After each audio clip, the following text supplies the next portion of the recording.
এলাম, দেখলাম, জয় করলাম। রোমান সেনাপতি ও সম্রাট জুলিয়াস সিজার হতে চেয়েছিলেন ডোনাল্ড ট্রাম্প আর বেনিয়ামিন নেতানিয়াহু। কিন্তু সমস্যা হলো ইরান হারেনি, বরং কয়েক ঘন্টার মধ্যেই পাল্টা আঘাতে পুরো মধ্যপ্রাচ্য কেঁপে উঠেছে, যেন সাপের লেজে পা দিয়ে ছোবল খাচ্ছেন।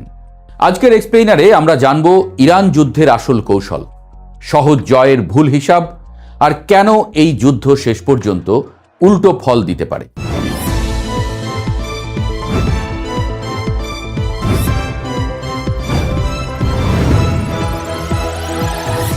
মধ্যপ্রাচ্যের যুদ্ধগুলো কখনো শুধু যুদ্ধ হয় না, সেগুলো সব সময় ক্ষমতা, ভয়, কৌশল আর ভবিষ্যতের মানচিত্র বদলের লড়াই।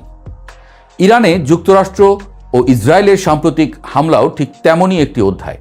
হামলার পর দুই দেশের নেতারা যে বার্তা দিলেন সেটা ছিল স্পষ্ট। তারা শুধু সামরিক লক্ষ্যবস্তু ধ্বংস করতে চান না, বরং ইরানের শাসন ব্যবস্থাই বদলে দিতে চান। অর্থাৎ এটি শান্তি প্রতিষ্ঠার যুদ্ধ নয়, এটি ছিল ক্ষমতার পুনর্গঠনের চেষ্টা। কিন্তু এখানেই শুরু হয় সবচেয়ে বড় ভুল হিসাব। কারণ হামলার ঠিক আগেই চলছিল কূটনৈতিক আলোচনা। মধ্যস্থতাকারীরা ঘোষণা দিয়েছিল যুক্তরাষ্ট্র ও ইরানের আলোচনায় অগ্রগতি হয়েছে, নতুন বৈঠকও হবে। তারপরই হঠাৎ হামলা ইরানে। বিশ্লেষকদের মতে এতে স্পষ্ট হয় কূটনীতি ছিল আসলে সময় নেওয়ার কৌশল। যুদ্ধের প্রস্তুতি চলছিল আরও মাস দুয়েক আগে থেকেই।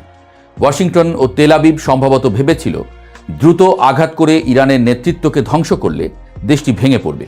এমনকি হামলার প্রথম দিনেই প্রেসিডেন্ট ডোনাল্ড ট্রাম্প এবং প্রধানমন্ত্রী বেনিয়ামিন নেতানিয়াহু বিজয়ের পথে থাকার কথা বলেন।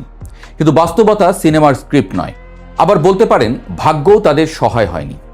ইরানের শীর্ষ নেতৃত্বের কয়েকজন নিহত হলেও রাষ্ট্র ভেঙে পড়েনি, বরং কয়েক ঘন্টার মধ্যেই শুরু হয় পাল্টা হামলা। ইরানের শহরগুলোতে সাইরেন বাজতে শুরু করে।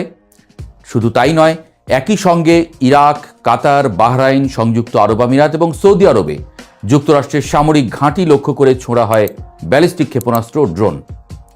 এটা কোনো আবেগী প্রতিশোধ ছিল না, এটা ছিল প্রস্তুত পরিকল্পনা। মানে ইরানও আগে থেকেই ওয়াকিবহাল ছিল যে হামলা আসছে। এই মুহূর্তেই যুদ্ধের চিত্র বদলে যায়, কারণ যুক্তরাষ্ট্র বুঝতে শুরু করে দ্রুত জয় সম্ভব নয়। যুদ্ধ শুধু যুদ্ধক্ষেত্রের হয় না, এটা রাজনীতির ময়দানেও লড়া হয়। মার্কিন জনগণ নতুন বিদেশি যুদ্ধে জড়াতে আগ্রহী নয়। জরিপ বলছে মাত্র 1/4 নাগরিক ইরানের বিরুদ্ধে সামরিক অভিযান সমর্থন করেন। অর্থাৎ যুদ্ধ দীর্ঘ হলে চাপ বাড়বে হোয়াইট হাউসের উপরে। ট্রাম্প সাহেব এখন এক কঠিন দ্বিধায়। যুদ্ধ বাড়ালে দীর্ঘ সংঘাত, অর্থনৈতিক ক্ষতি, আবার পিছু হটলে দুর্বল নেতা হিসেবে পরিচয়। এ যেন শাঁখের করাত। আবার সামনে মধ্যবর্তী নির্বাচন। যুদ্ধ ব্যর্থ হলে রাজনৈতিক মূল্য দিতে হতে পারে রিপাবলিকানদের। ইতিহাস বলছে দীর্ঘ বিদেশি যুদ্ধ প্রায়ই মার্কিন প্রেসিডেন্টদের জনপ্রিয়তা কমিয়ে দিয়েছে।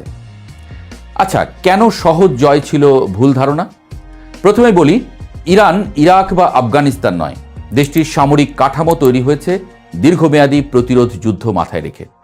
তাদের কৌশল সরল। প্রথম আঘাত সহ্য করো, নিজের শক্তি লুকিয়ে রাখো, তারপর ধাপে ধাপে পাল্টা আঘাত করো। ইরানের ভূগর্ভস্থ মিসাইল সিটি, ছড়িয়ে থাকা কমান্ড কাঠামো এবং প্রক্সি নেটওয়ার্ক সবকিছুই এই ধরনের যুদ্ধের জন্য তৈরি। ফলে নেতৃত্বে আঘাত মানেই রাষ্ট্র ধসে পড়বে, এই ধারণা বাস্তবসম্মত ছিল না।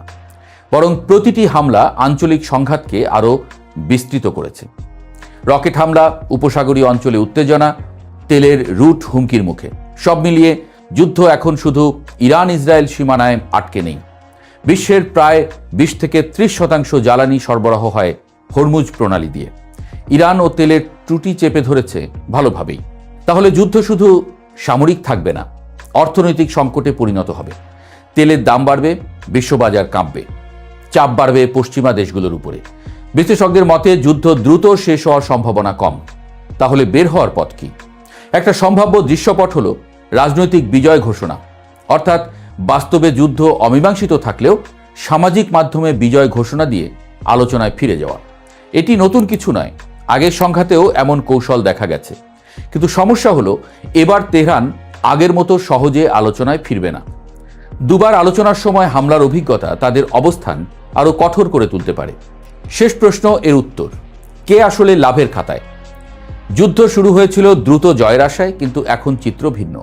যুক্তরাষ্ট্র রাজনৈতিক চাপে, ইসরায়েল নিরাপত্তা ঝুঁকিতে, মধ্যপ্রাচ্য অস্থিতিশীল। আর ইরান যদি সরকার টিকে থাকে তাহলে ভবিষ্যৎ আলোচনায় তারা আরও শক্ত অবস্থান পেতে পারে। অর্থাৎ আজকের সামরিক আঘাত হয়তো আগামী দিনের কূটনৈতিক শক্তিতে পরিণত হতে পারে। ইরান যুদ্ধ আমাদের আবার মনে করিয়ে দিল, যুদ্ধ শুরু করা সহজ, কিন্তু শেষ করা সবচেয়ে কঠিন। এখন পৃথিবী অপেক্ষা করছে একটাই প্রশ্নের উত্তরের জন্য, এটা কি শেষ সংঘাত নাকি নতুন বিশ্ব সংকটের শুরু হলো এখান থেকে?